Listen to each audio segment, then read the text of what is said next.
What's going on, you guys? My name's Ty Knotts, and welcome to Top 5 Unknowns, 5 cases of mass disappearances. Number 5.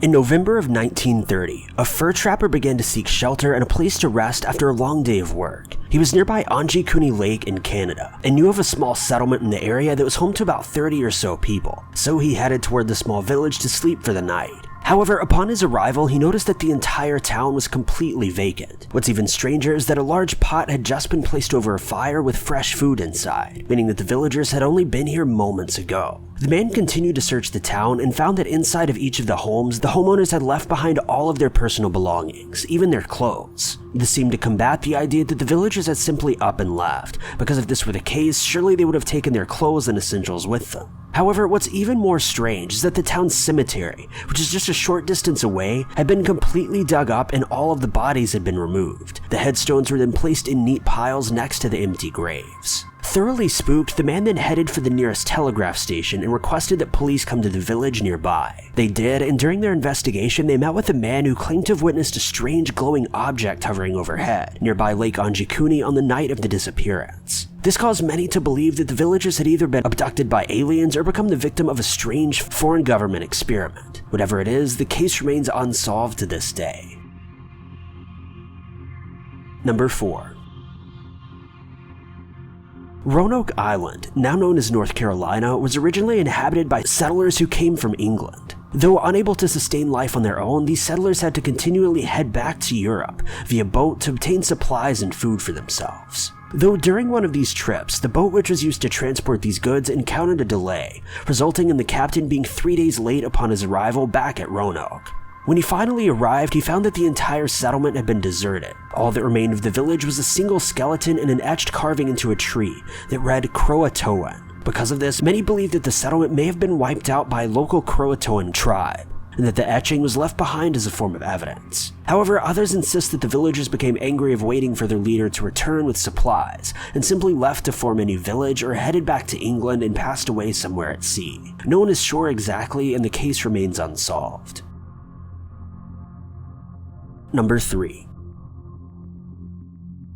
Back in February of 2010, Joseph and Summer McStay, along with their 2 sons, became the subjects of one of the most bizarre missing persons reports in modern history. Without any sort of notice whatsoever, the McStay family is known to have simply left their home and never returned. 4 days after their disappearance, the family car was seen on CCTV at a nearby mall that was only a few miles away from the Mexican border. Because of this, police believed it was likely that the family decided to pick up shop and move to Mexico for one reason or another. However, when police looked into the CCTV footage from the Mexican border, they were never able to confirm or deny that the family had made it to Mexico, as the footage was simply too low of quality. Some 8 years later, the family still remains missing, and the over $100,000 that they left in their bank account has still not been touched. Authorities have no idea why the family would have left, as they didn't appear to be in any sort of danger or in any hurry. No one knows exactly what business they would have had in Mexico or why they wouldn't have given their family and friends any sort of warning either. To this day, the family remains missing and their case remains unsolved. 10 news sources are revealing new details to us about the desert crime scene where the bodies of the McStay family from Fallbrook were discovered. We have been breaking every development on this case since yesterday, and new tonight, 10 News reporter Preston Phillips reveals what was done to one of the bodies before it was buried in a shallow grave. 2 sets of remains, primarily intact, and clothing found in 2 different shallow graves here just off the 15 north of Victorville. Confirmed by authorities through dental records, it's the McStays, a Fallbrook family of 4 who mysteriously disappeared back in February of 2010. At a Friday morning news conference, McStay family members fought to hold back tears. My family appreciates all the support and the love that we've been shown.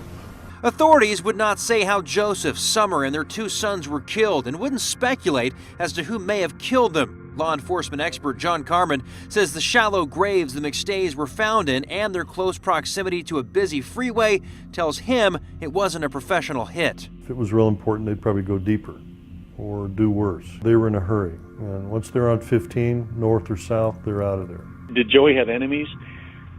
Maybe a couple. Were they the kind of enemy that would want to kill him?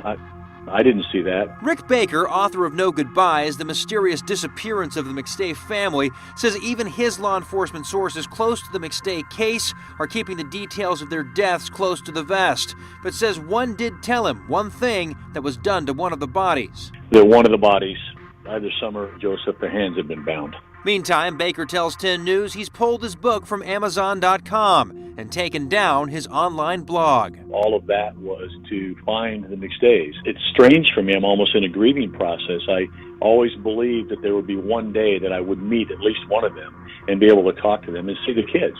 Preston. Number 2.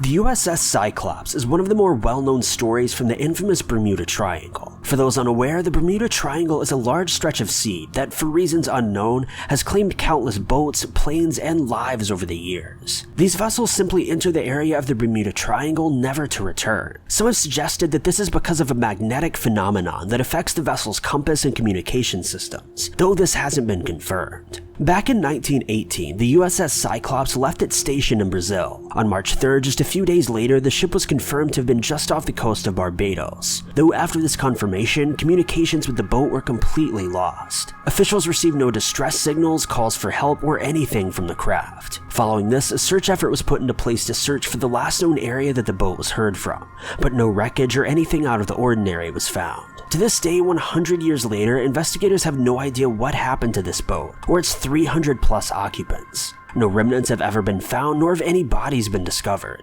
The disappearance simply remains a mystery. Number 1. In the summer of 2013, a large yacht known as Nina went missing during a journey from New Zealand to Newcastle. At the time, the boat was known to have been 85 years old and had just received an award a month prior after it won a race that spanned from New York to Spain. At the time of the disappearance, the boat was owned by a man named David Deesh, with David and his crew setting sail for Newcastle in May of 2013. However, after several days of travel, the boat had still not made it into port, resulting in a large search party being issued. However, after days of searching, no evidence of the boat was ever found. Many believe that the crew had simply become lost, as in the days leading up to the disappearance, weather had become increasingly dangerous, though this has not been confirmed. Also, the boat is believed to have disappeared in a portion of the ocean known as Bass Strait Triangle, an area with a very similar past to the Bermuda Triangle. To this day, the boat has still not been found, but the crew members and captain are believed to have become victims of the sea. Well, they're clinging to hope that this satellite image, the one you look at right there, might finally give her answers about the fate of her missing son and other loved ones lost at sea in the South Pacific. Jeff Skrypek live in West Palm Beach with her story. Jeff?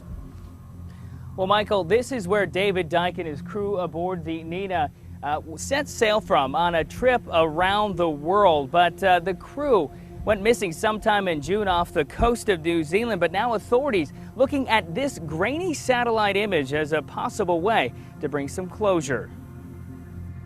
It looks very much like the Nina. She's waited months without any shred of information surrounding her son who went missing at sea. But now, Carol Dyke is holding on to this grainy image taken from space that it will give her answers. It kind of gives me a little bit of hope, where all my hope was gone. David Dyke, along with his wife, son, and crew, set sail for Australia from New Zealand in late May. They never made it, and until now, they disappeared without a trace. I'm just sitting here every day wondering what happened, and it's what's hard to take. Search up the coast. Authorities in New Zealand confirmed they're looking at the images. The family of the missing say they need action now and closure. If there was some sort of something that we know, whether he's dead, whether he's alive, or what, just that we'd like to know. As Dyke waits for any information, she's still holding out hope her son David is alive. Well, knowing my son, there is a possibility. He's come out of some very hairy situations. Thank you guys so much for watching. If you've liked this video, be sure to click that like button. Also, don't forget to subscribe and click that notification bell to keep updated with our videos.